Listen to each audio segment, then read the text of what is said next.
મારા ગુરુજી હસમુખભાઈ, સર્વે મિત્રોને અશોકભાઈ, મહેશભાઈ, મહેરા સાહેબ, કિરીટભાઈને એક સાથે વિનંતી કરું છું કે આ ગ્રંથનું વિમોચન કરી અને અમારા બધાની સમક્ષ એને ખુલ્લો મૂકીએ અને અમારા જીવનની અંદર આ ગ્રંથ પ્રકાશ પાથરે, અમારા જીવનનું આધ્યાત્મ બાજુ દોરી જાય, અમારા ઉદ્યોગને આધ્યાત્મથી ગતિ આપે, અમારા ઉદ્યોગને પ્રોગ્રેસ કરાવે.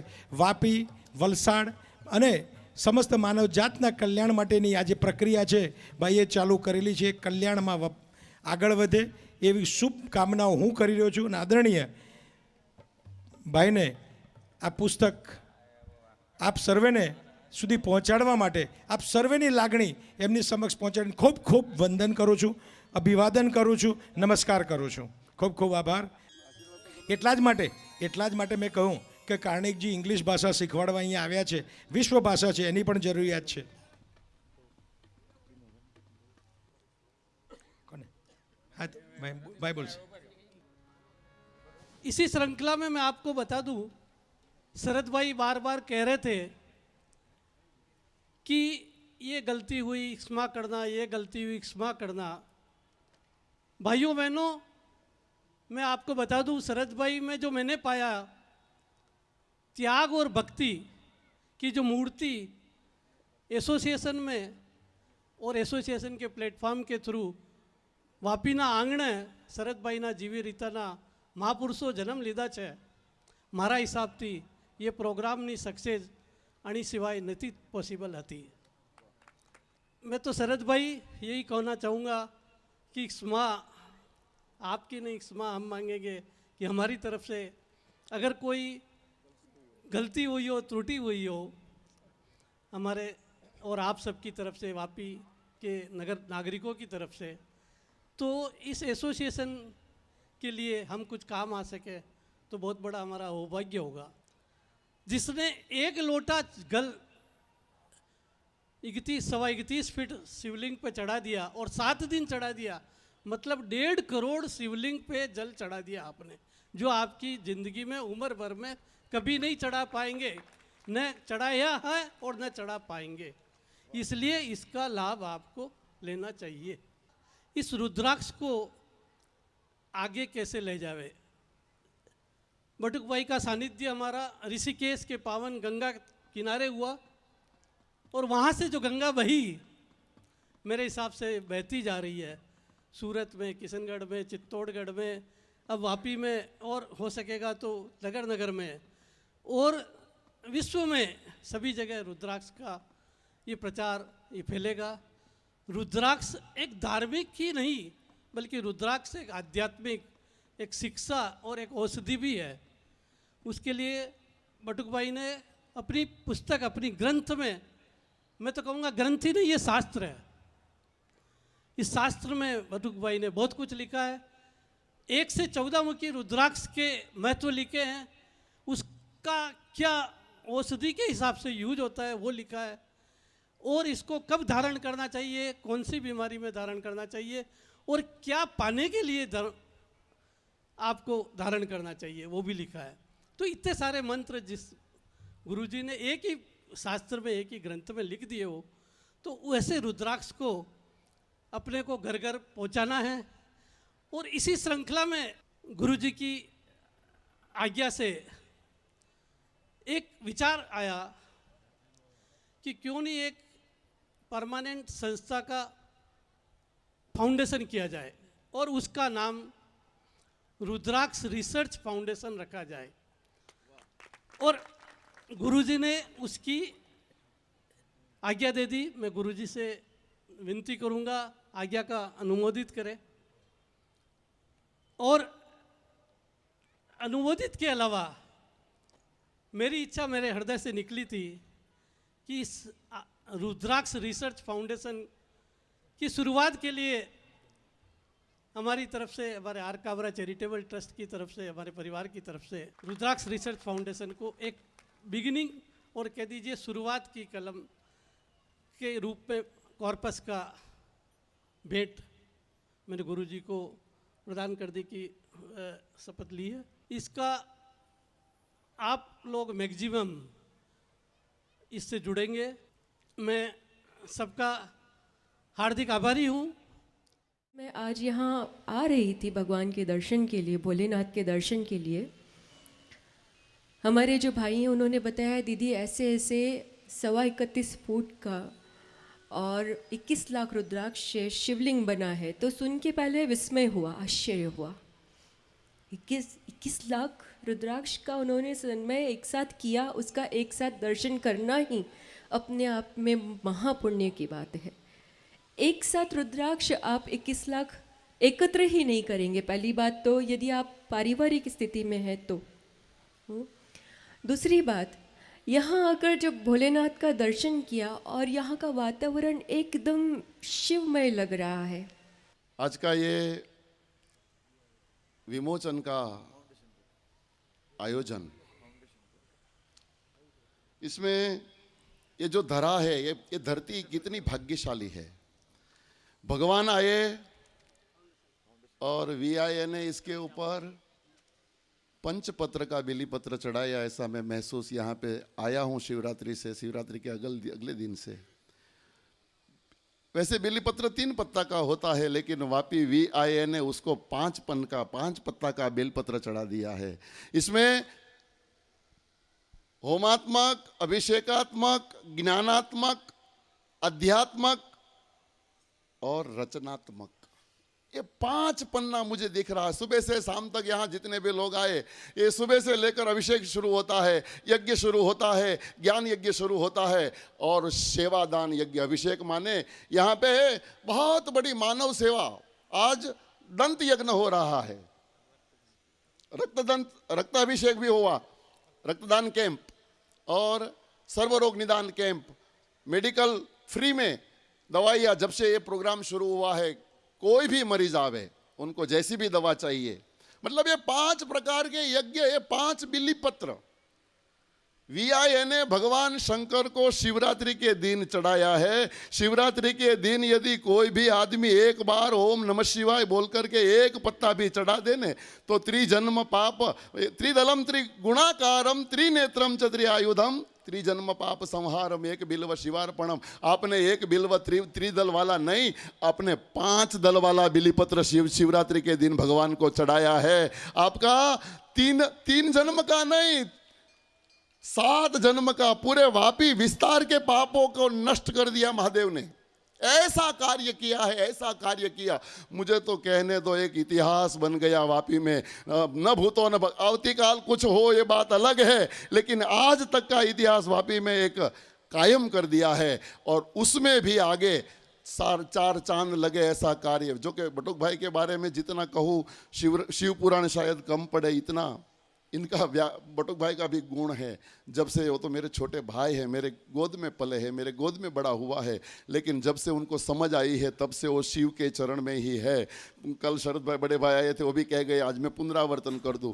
उनको जब से समझ आई है तब से वो रुद्राक्ष के साथ ऐसा जुड़े हैं और रुद्राक्ष को ही भगवान शिव मानते हैं। और ये शिवलिंग के लिए 3 महीने से तो इस ग्राउंड में ये पत्ता, ये तड़का छाया तो हम परसों से 3 दिन से हुआ, लेकिन ये तो खुला मैदान था। धूप में, इतनी ठंडी में 3 महीने से ये कार्य खुद ने बटुक भाई ने किया है। वो 3 महीने की बात नहीं, ये 30 साल से कर रहे हैं। इनकी 30 साल की मेहनत है, 3 साल की तपश्चर्या है। और हमारे शुक्ला जी तो बार बार अपने प्रवचन में कहते हैं कि एक आदमी का पुण्य कितने करोड़ों जीवों का उद्धार कर देता है। ये 30 साल का पुण्य इस ग्रंथ में आ चुका है, उन्होंने अपनी कलम से इस ग्रंथ में डाल दिया है। इसमें सभी समस्याओं का समाधान है।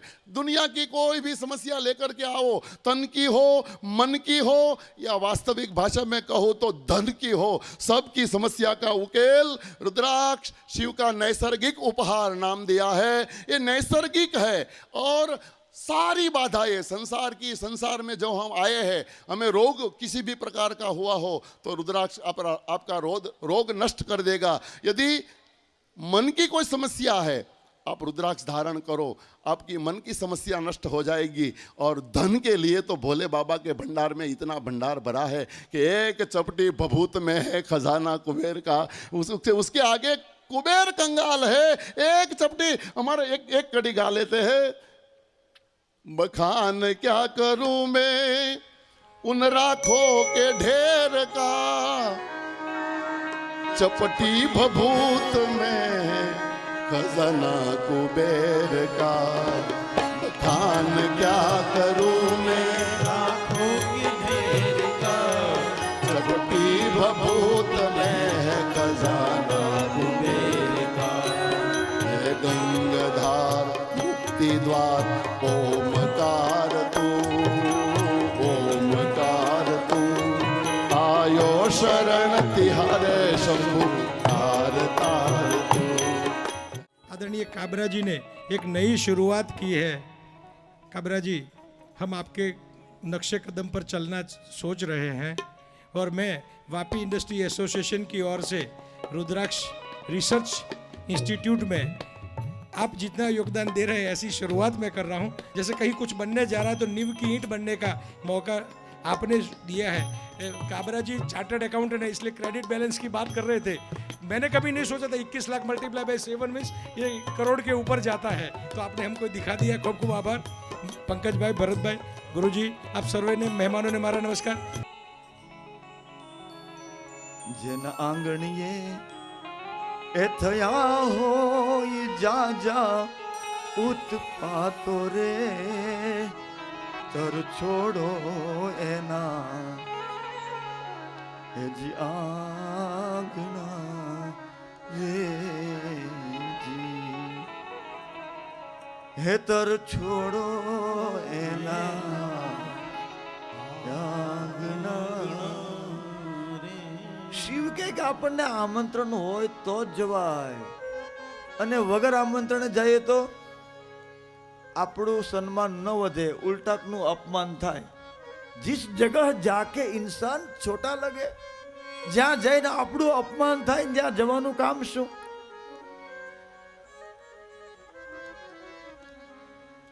જ્યાં જઈએ અને આપણે છોટા દેખાઈએ ત્યાં જવાનું કામ શું?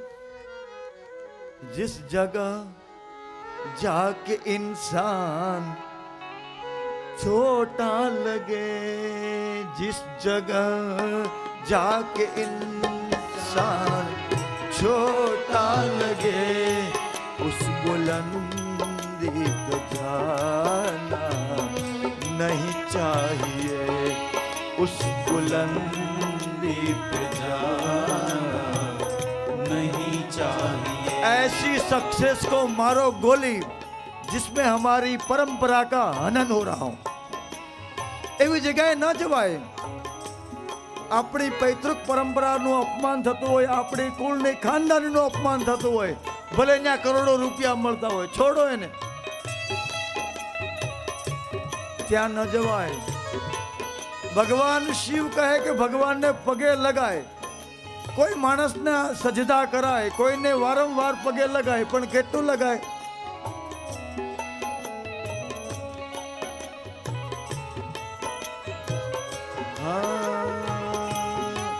रीढ़ की हड्डियां भी खटकने लगे, रीढ़ की हड्डियां।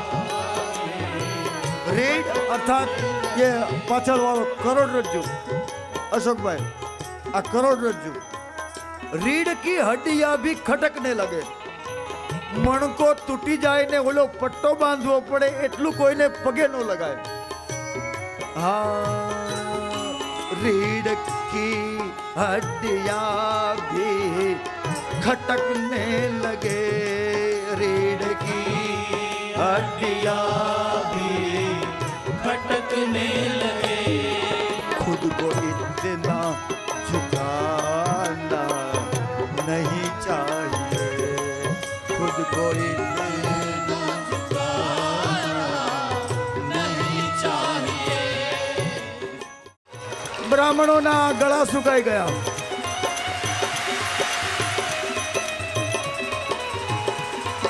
હવે બ્રાહ્મણો વિચારમાં પડી ગયા કે હવે દક્ષને પોતાના કર્મનું ફળ મળશે।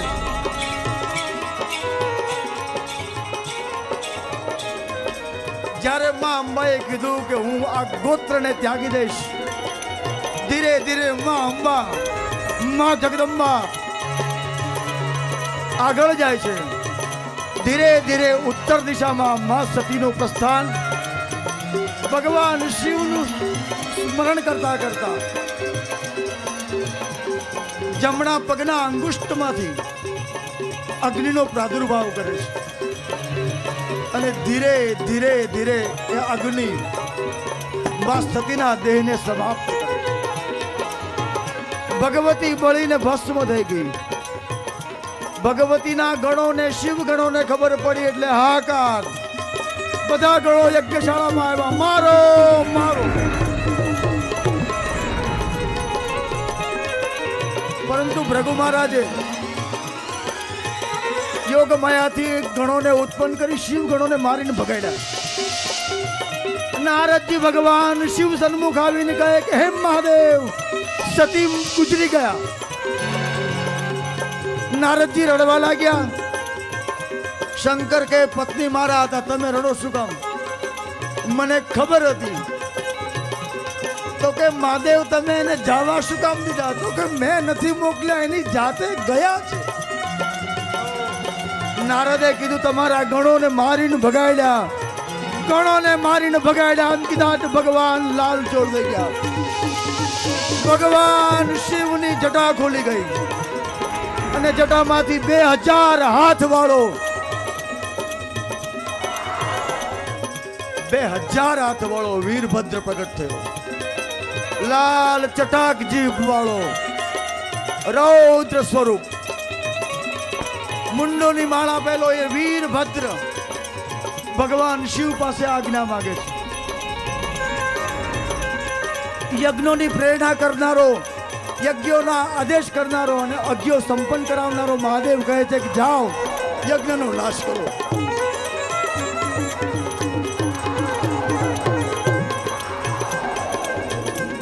વિકરાળ ભયંકર વીરભદ્ર 1 સેકન્ડમાં કૈલાસથી યજ્ઞશાળા, જાણે કે કોઈ તુફાન આવ્યું હોય, કોઈ સુનામી આવી હોય, કોઈ આંધી આવી હોય.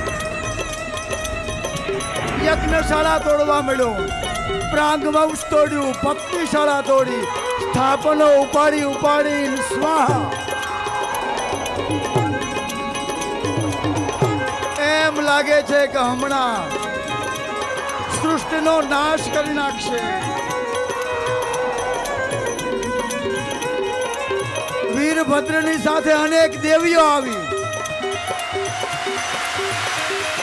મુંડોની માળા પહેરેલી દેવીઓ દક્ષ પત્નીઓને પકડી પકડીને મારે છે.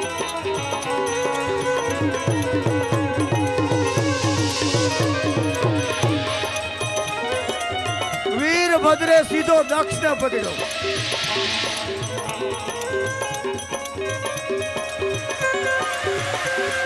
પહેલું કામ કર્યું, દક્ષનું એક ખડકથી માથું કાપીને યજ્ઞશાળામાં સ્વાહા. હાહાકાર મચી ગયો.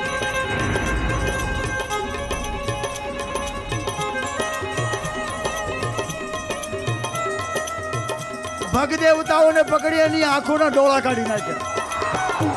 જ્યારે ભગવાન શિવની નિંદા થઈ ત્યારે આ દેવતાઓ ઈશારો કરતા હતા. એ દેવતાઓ આંખો પકડીને સ્વાહા. જે પુષા નામના દેવતાઓ હતા, ભગવાન શિવની નિંદા થઈ ત્યારે દાંત કાઢતા હતા. એની 32 બહાર કાઢી સ્વાહા.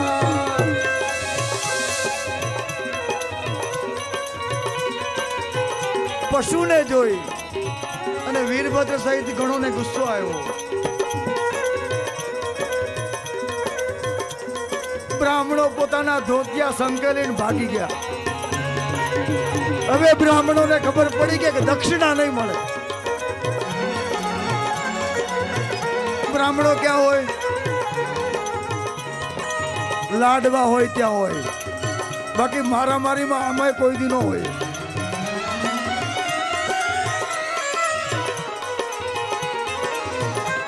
હવે આ વીરભદ્રને કોણ અટકાવે? બધા જ દેવતાઓ બ્રહ્મા વિષ્ણુ સહિત ભગવાન મહાદેવના આશ્રય. હે મહાદેવ, હે ભોળાનાથ, હે કરુણાકર, હે અભ્યંકર, આ વીરભદ્ર જો શાંત નહીં થાય તો આ સૃષ્ટિનો નાશ થઈ જશે. क्रतुरयु आप तो यज्ञों को संपन्न कराने वाले देव हैं. ऐसे यदि यज्ञों का विनाश हो गया तो कल यज्ञ कोई नहीं करेगा बाबा. आप पधारो અને यज्ञ संपन्न करो. भगवान शिव राजी થાય છે. દક્ષિણા યજ્ઞમાં આવે છે.